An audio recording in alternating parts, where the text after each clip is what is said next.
그럼 이제 대표님들이 자주 하시는 질문 중 환율이 오르는데 과거에 올렸던 상품 가격을 전부 바꿔야 할까요? 에 대해 이야기해 보도록 하겠습니다. 먼저 결론부터 말씀드리면 절대 아닙니다. 절대 하지 마세요.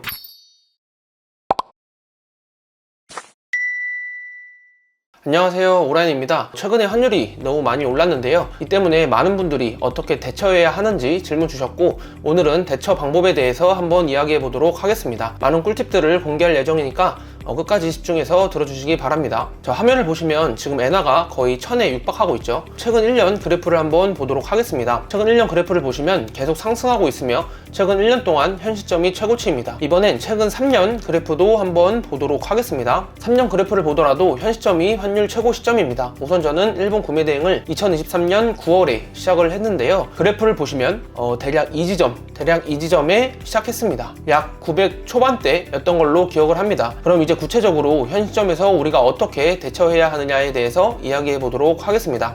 우선 환율은 그래프에서도 보셨듯이 떨어지기도 하고 오르기도 하며 경제 전문가들조차도 예측하기가 쉽지 않습니다. 아까 제가 2023년도 9월경에 일본 구매 대행을 시작했다고 말씀드렸죠. 사진을 보시면 제가 구매 대행을 시작했던 시점부터 지금까지 빨간색으로 일직선을 그어보았는데요. 보시면 일직선 아래의 흰색 부분이 제가 환율 때문에 이득을 보았던 시점, 즉 과거죠. 그리고 일직선 위에 초록색으로 칠해진 부분이 제가 환율 때문에 손해를 본 시점입니다. 최근이죠. 이렇듯 환율 때문에 우리는 손해를 볼 수도 있고 이득을 볼 수도 있는 겁니다. 따라서 환율로 인해 과거에 이득 본 부분이 지금의 손해로 나타날 수도 있는 거고, 또 환율 때문에 지금은 조금 손해보더라도 나중에 이득을 볼 수도 있다는 뜻입니다. 물론 환율이 이후에도 계속 비정상적으로 오른다면 조치를 취해야겠지만 아직까지는 크게 걱정하지 않으셔도 될 것 같습니다. 그럼 이제 대표님들이 자주 하시는 질문 중 환율이 오르는데 과거에 올렸던 상품 가격을 전부 바꿔야 할까요? 에 대해 이야기해 보도록 하겠습니다. 먼저 결론부터 말씀드리면 절대 아닙니다. 절대 하지 마세요. 이 부분을 설명드리기 위해 먼저 해외 구매 대행의 특성에 대해 간단히 이야기해 보도록 하겠습니다. 대부분의 대표님들이 현재 대량이든 반자동이든 프로그램 방식의 구매 대행을 진행하고 있을 겁니다. 근데 이 프로그램 방식의 구매 대행은 저희가 잘하고 또는 못하고의 문제가 아니라 해외 구매 대행의 특성 때문에 안타깝지만 대표님들께서 죽어라 소싱하고 죽어라 상품 등록하고 죽어라 상품 수정을 해줘도 100개 올리신 것 중에서 90개에서 95개는 평생 안 팔리고 버려질 상품들입니다. 90개도 보수적으로 잡은 수치예요. 구매 대행을 3년 넘게 하고 있고 일본 구매 대행에서 나름 고매출을 달성하고 있는 저조차도 100개를 소싱하면 10개 팔릴까 말까입니다. 이건 앞서 말씀드렸듯이 프로그램 방식 해외 구매 대행의 특성 때문에 그럽니다. 우리는 100개 중 팔리는 5개, 10개의 상품 가지고 인건비와 고정비의 3배, 4배 벌어야 하는 구조예요. 사실 해외 구매 대행은 이게 전부입니다. 이 시스템을 최대한 빨리 받아들이시고 이해하셔야 소싱, 업로드, 상품 관리, CS 주문 처리 등 모든 분야에서 효율적으로 업무하실 수 있습니다. 해외 구매 대행에서 가장 중요한 내용이니 꼭 명심해 주시기 바랍니다. 그럼 다시 본론으로 한번 돌아와 보도록 하겠습니다. 이 시스템을 완벽히 이해한 분이라면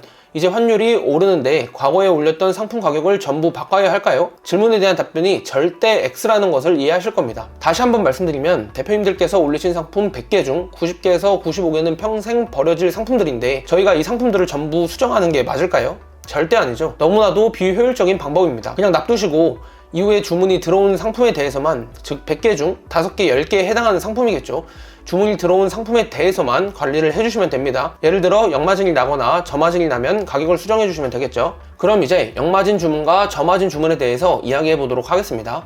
먼저 저마진 주문입니다. 제 개인적인 생각으로는 대표님들께서 아직 주문량이 많은 상황이 아니시라면 저마진 상품도 그냥 구매하시는 것을 추천드립니다. 몇 가지 이유에 대해 설명해 드리도록 하겠습니다. 첫 번째, 초반에는 주문 건 1개라도 더 받으시면서 구매 건수를 쌓고 리뷰를 쌓고 그러면서 마켓을 활성화시키며 마켓 등급을 올리시는 것이 중요합니다. 이런 것들이 쌓여 스노우볼이 되고 나중에 더 큰 가치로 돌아오기 때문입니다. 즉 3,000원이 남는 저마진 주문건이 있다고 가정했을 때 우리는 당장 3,000원을 벌자고 이 주문을 처리하는 게 아니라 이 주문건을 처리함으로써 기대할 수 있는 미래 가치를 위해 주문을 처리하는 것이죠. 두 번째 이유는 아까 말씀드렸듯이 환율은 오르기도 하고 떨어지기도 합니다. 지금은 환율이 올라서 이 주문건이 저마진일 수도 있지만 나중에는 환율이 떨어져서 고마진 주문건이 될 수도 있는 거죠. 그때를 위해 지금의 저마진 주문건을 처리하는 것입니다. 그럼 이제 역마진 주문건에 대해서도 한번 이야기해 보도록 하겠습니다. 저마진 주문건을 처리해야 하는 두 가지 이유를 앞서 설명해 드렸는데요. 아무리 그렇다 해도 되려 손해를 보면서까지 역마진 주문건을 처리하는 것은 아닌 것 같습니다. 그럼 이제 역마진 주문건에 대해 한 가지 대안을 설명해 드리도록 하겠습니다. 다만 이 부분은 마켓에서 강력하게 제재하고 있는 부분이기 때문에 제가 대표님들께 무턱대고 무조건 이렇게 하라 라고 절대 말씀드릴 수 없는 부분이며, 그냥 이런 방법도 있구나 라고 받아들이신 후에 선택은 대표님들께서 유도리 있게 잘 해주시기 바랍니다. 사실 별거 없습니다. 역마진 주문건에 대해 고객님께 추가 금액을 요청하는 방법입니다. 다만 이게 마켓에서 개인 간 거래 유도, 직거래 유도 등의 영역으로 들어가기 때문에 마켓의 제재가 매우 큰 사항이며 심하면 바로 퇴점까지 당할 수 있다는 점 꼭 명심해 주시기 바랍니다. 마지막으로 영상을 마치기 전에 한 가지 꿀팁을 더 말씀해 드릴 예정인데요. 바로 아마존 라쿠텐 포인트 활용법입니다. 일본 구매 대행을 해보신 분들은 아시다시피 아마존과 라쿠텐은 포인트를 적립해 줍니다. 이 포인트를 언제 어떻게 활용하느냐가 관건인데요. 똑같은 1000엔 포인트라고 하더라도 언제 어떻게 사용하느냐에 따라 그 가치는 달라질 수가 있습니다. 예를 들어 우리가 환율 900엔 때 받은 포인트를 아껴두었다가 환율 1000엔 때 이 포인트를 사용한다면 포인트의 가치가 훨씬 높아지겠죠. 쉽게 요약해서 포인트를 차곡차곡 모아두셨다가 환율이 높아진 시점에 사용하시라는 뜻입니다. 미묘한 차이라도 이런 것들이 쌓여 나중에 큰 가치로 돌아오니 이 부분도 꼭 명심해 주시기 바랍니다. 지금까지 증가하는 환율 대처법에 대해 알아보았는데요.